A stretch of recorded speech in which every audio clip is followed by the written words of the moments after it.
starting with the right hands, we've got G, D, and B. So the trickiest part of this is the rhythm, and it goes like this. And when we've played that, we're going to move down, so we're now on the F, the D, and the A. So to put those two bits together.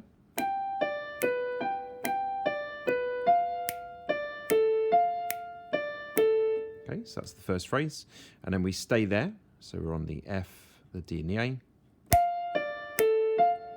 Move your fingers down. So to play the whole thing, this is the whole right hand. Move down. Stay there. Move down.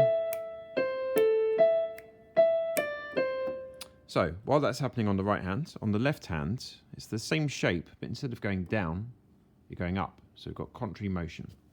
Okay, so we're starting with B, then D, then G. So it goes. Move it down.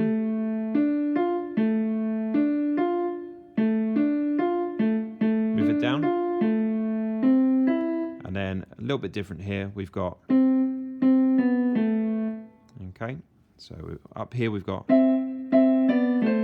that sort of harmony in thirds there. So to put the two parts together, we've got